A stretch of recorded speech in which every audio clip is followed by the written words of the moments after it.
নমস্কার, ফিরে আসলাম আবারও একটা নতুন রেসিপি নিয়ে। আজ বানাচ্ছি ছোলে ভাটুরে। তাহলে প্রথমে ভাটুরের জন্য আটাটা কী দিয়ে মাখতে হবে সেটা আপনাদের সঙ্গে পরিচয় করিয়ে দিই। প্রথমেই নিয়ে নিয়েছি 400 গ্রাম ময়দা, আর কিছুটা আমি সরিয়ে রেখেছি, সেটা আমার বেলতে কাজে লাগবে। এরপরে সেই ময়দার মধ্যে দিয়ে দিচ্ছি পরিমাণ মতন দই।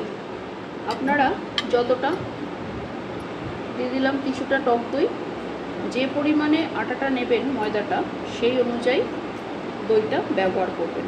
আমি এখানে প্রায় 100 গ্রাম দই ব্যবহার করছি। এরপরে দিয়ে দিচ্ছি আমি বেকিং পাউডার। বেকিং পাউডারটা আমি 1 চামচ হিসেবে নিয়েছি। আর লাগছে আমার কিছুটা নুন আর কিছুটা চিনি, সেটাও আমি এবার ময়দার মধ্যে দিয়ে দিলাম। আর লাগছে আমার 3 থেকে 4 টেবিল স্পুন সাদা তেল। তেলটা দিলে জিনিসটা বেশি সফট হয়, খেতেও বেশ ভালো হয়।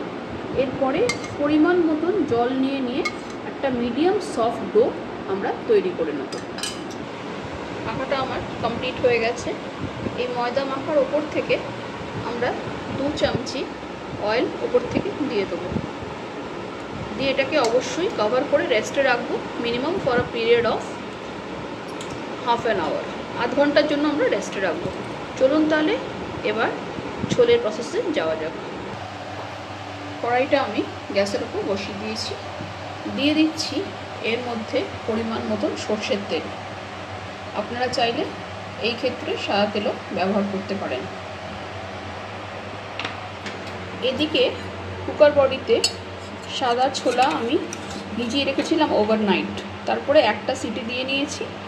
এটা বেশ নরম হয়ে গেছে, কিন্তু খেয়াল রাখতে হবে যেন ছোলাগুলো গোটা গোটা থাকে। আমি সাদা ছোলা ব্যবহার করেছি, আপনারা চাইলে কালো ছোলাও ব্যবহার করতে পারেন। তেলটা গরম হয়ে গেছে, এখন আমি গোটা জিরে 1/2 চামচি এর মধ্যে দিয়ে দিচ্ছি। জিরেটা আমার ফুটে উঠেছে, এবার আমি 1/2 চামচি হিং তেলের মধ্যে দিয়ে দিচ্ছি। এটা অবশ্যই দেবেন, এটা দিলে ভীষণ ভালো অ্যারোমা হয় আর খেতেও খুব ভালো হয়। এবার দিয়ে দিচ্ছি টমেটো, আদা, কাঁচা লঙ্কার একটা পেস্ট। 4টে আমি কাঁচা লঙ্কা নিয়েছি, 4টে টমেটো আর 1.5 ইঞ্চি আদা। আমি মিক্সার গ্রাইন্ডারে এটাকে একটা ব্লেন্ড করে নিয়েছি, সেটা এখন দিয়ে দিচ্ছি। আর এটাকে ততক্ষণ অবধি নাড়তে হবে যতক্ষণ অবধি আদা, টমেটো, কাঁচা লঙ্কার কাঁচা গন্ধটা না চলে যায়।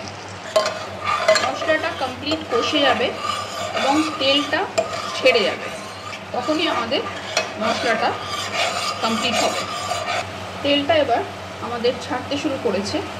ওপর থেকে কিছু গুঁড়ো মশলা দিয়ে দিচ্ছি। 1.5 চামচি ধনে, 1.5 চামচি জিরে আর 1 চামচি গুঁড়ো লঙ্কা। লঙ্কাটা এখানে আপনাদের টেস্ট অনুযায়ী রাখবেন, যেরকম ঝাল খেতে পছন্দ করেন ঠিক সেই অনুযায়ী লঙ্কাটা ব্যবহার করবেন। এইখানে দিয়ে দিচ্ছি পরিমাণ মতো নুন। আপনারা আপনাদের টেস্ট অনুযায়ী নুনটা ব্যবহার করবেন। আমি প্রায় 1.5 চামচি মতন দিলাম, কেন কি ছোলাটা আমি 500 গ্রাম ব্যবহার করেছি। এই যে রান্নাটা ছোলে ভাটুরে, এই রান্নাটা অরিজিনালি পাঞ্জাবের রান্না এবং এটা দিল্লির স্ট্রিট ফুড। দিয়ে দিচ্ছি 1/2 চামচি গরম মশলা আর হলুদ।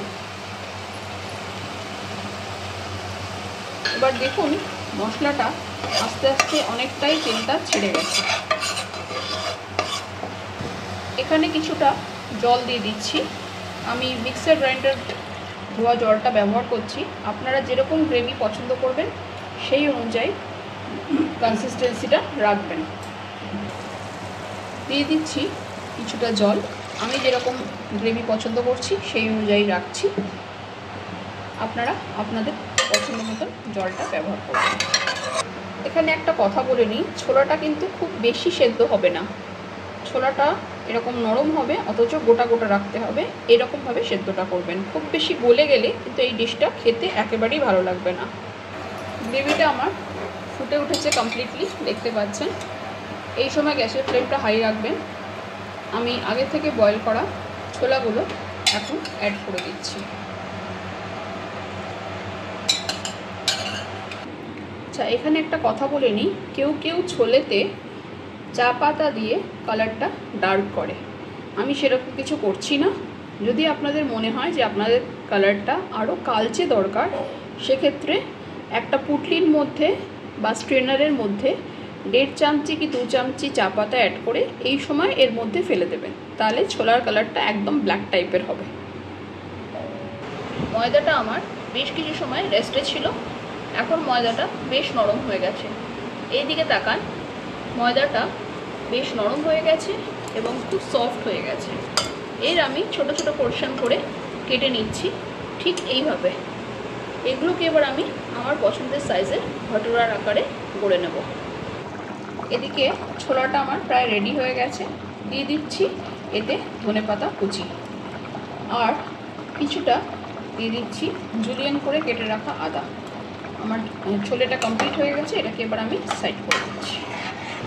ভটুরেগুলো আমার বেলা হয়েছে একটা, আর একটা আমি বেলছি। এগুলো বেশ নরম হয়ে গেছে এবং বেলতে বেশ সহজ লাগছে। এখানে একটা কথা একটু বলে নিই, এটা কিন্তু শুকনো ময়দার সাহায্যে বেলতে হবে। গ্যাসে কড়াই বসিয়ে দিয়েছি, দিয়ে দিয়েছি বেশ কিছুটা সাদা তেল। একটা জিনিস খেয়াল রাখতে হবে, তেলটা কিন্তু ভালো গরম হতে হবে, নাহলে কিন্তু ভাটুরাগুলো ভালো মতন ফুলবে না। তেলটা আমার ভালো মতন গরম হয়ে গেছে, আমি ভাটুরাগুলো একে একে তেলের মধ্যে ছেড়ে দিচ্ছি। খুব সাবধানে ছাড়তে হবে, তেলটা গরম মনে রাখতে হবে। আর ওপর থেকে হালকা করে ছান্তাটা দিয়ে বা যেটা আপনি ইউজ করছেন স্পুনটা দিয়ে ওপর থেকে হালকা হালকা করে এরকমভাবে করতে হবে। যেমন আমি হালকা লাইটলি প্রেশার ক্রিয়েট করছি, সেটা করলে আস্তে আস্তে করে জিনিসটা ফুলে উঠবে। দেখুন আস্তে আস্তে কীভাবে ফুলে উঠছে।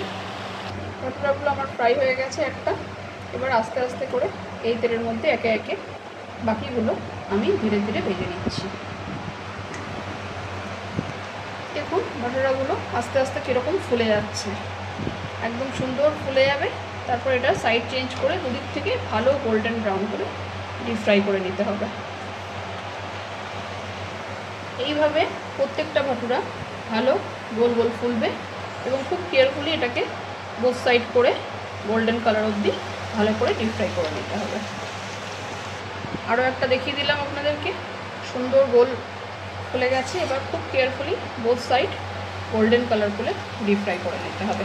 চলুন এবার সার্ভের পালা। পরিবেশন করে দিলাম দারুণ স্বাদের ছোলে ভাটুরে।